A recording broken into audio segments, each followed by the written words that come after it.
जय हिंद दोस्तों, स्वागत है एक बार फिर से आपके अपने चैनल कानून सेवा पर। आज हम एक इंपॉर्टेंट और कंट्रोवर्शियल टॉपिक पर बात करने वाले हैं, जो है यूनिफॉर्म सिविल कोड, जिसको यूसीसी के नाम से भी जाना जाता है।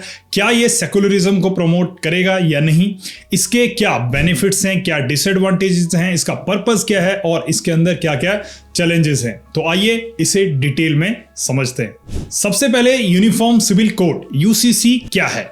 यूनिफॉर्म सिविल कोड का मतलब है एक कॉमन पर्सनल लॉ जो सभी धर्मों के लोगों पर लागू होगा।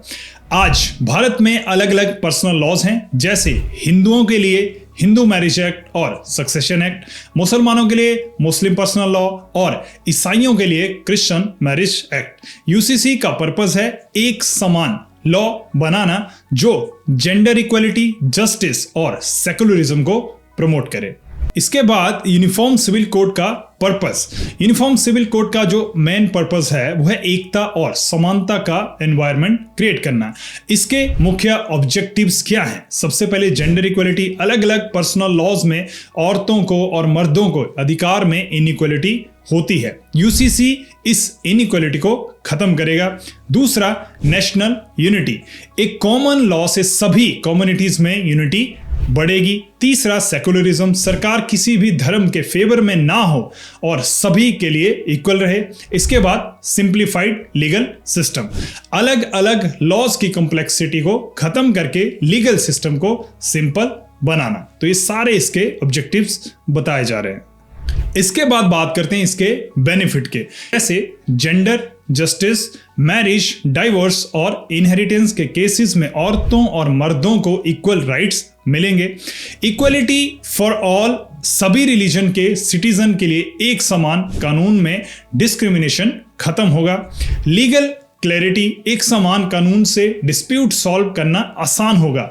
National integration. एक कॉमन लॉ देश को यूनिटी के सूत्र में बांध सकेगा। तो दोस्तों, पहले मैं बताता हूं, जहां एडवांटेज होता है वहां डिसएडवांटेज भी दिख सकते हैं, लेकिन कुछ डिसएडवांटेज यहां पे अभी दिख रही है। सबसे पहले है कल्चरल सेंसिटिविटी। देखो, मैंने पहले आपको बताया हिंदू मैरिज एक्ट हो गया, मुस्लिम पर्सनल लॉ हो गया, हर रिलीजन की अलग ही ट्रेडिशंस और कस्टम्स होती है। यूसीसी इन परंपराओं में इंटरफेस कर सकता है। दूसरा, फियर ऑफ मेजोरिटिज्म। मतलब कुछ लोग मानते हैं कि एक पर्टिकुलर रिलीजन के रूल्स को सभी पर इंपोज किया जा सकता है। तीसरा, loss of religious freedom. UCC से लोगों को अपने धर्म के लॉज फेवर करने की ऑटोनॉमी खत्म हो सकती है। इसके बाद चौथा, सोशल टेंशंस। ये एक ऐसा सेंसिटिव टॉपिक है और बिना समझदारी के लागू करने से सोशल अनरेस्ट बढ़ सकता है, मतलब डिस्प्यूट्स आपस में ज्यादा हो सकते हैं। तो दोस्तों, डिसएडवांटेजेस के बाद इसके इंपैक्ट चैलेंजेस के रूप में भी कुछ हो सकते हैं। यूसीसी इंप्लीमेंटेशन करना आसान नहीं रहेगा। इसके सामने कुछ मेजर चैलेंजेस है। तो दोस्तों, अब कुछ चैलेंजेस भी यूसीसी के सामने रहने वाले हैं। तो यूसीसी इंप्लीमेंट करना आसान नहीं है। इसके सामने कुछ मेजर चैलेंजेस हो सकते हैं। सबसे पहले, लैक ऑफ सेंसेस। मतलब सभी कम्युनिटीज और स्टेक होल्डर्स के बीच में एग्रीमेंट बनाना मुश्किल है। कुछ अपनी कंडीशन रखेंगे, कुछ अपनी कंडीशन रखेंगे। दूसरा, डाइवर्सिटी ऑफ ट्रेडिशंस। भारत जैसे डाइवर्स देश में जहां हर राज्य, हर धर्म में अपनी कस्टम्स है और एक कॉमन लॉ लाना मुश्किल हो सकता है। तीसरा, पॉलिटिकल सेंसिटिविटी। यूसीसी एक पॉलिटिकल इशू भी है और इस पर पार्टियों के अलग अलग व्यूज इसे लागू करने में रुकावट बना सकते हैं। अब सवाल यह है, क्या यूसीसी सेकुलरिज्म को प्रमोट करेगा? हाँ, करेगा। यूसीसी एक न्यूट्रल और इक्वल लॉ बनेगा जो हर नागरिक के साथ फेयरनेस करेगा। जेंडर इक्वलिटी और जस्टिस को प्रमोट करेगा, जो सेकुलरिज्म के कोर प्रिंसिपल हैं। और अगर हम माने कि नहीं, तो नुकसान क्या हो सकता है? अगर ये रिलीजियस कस्टम और कल्चरल डाइवर्सिटी को इग्नोर करे तो ये सेकुलरिज्म के खिलाफ माना जा सकता है। ये गवर्नमेंट और रिलीजन्स के बीच अननेसेसरी कॉन्फ्लिक्ट क्रिएट कर सकता है।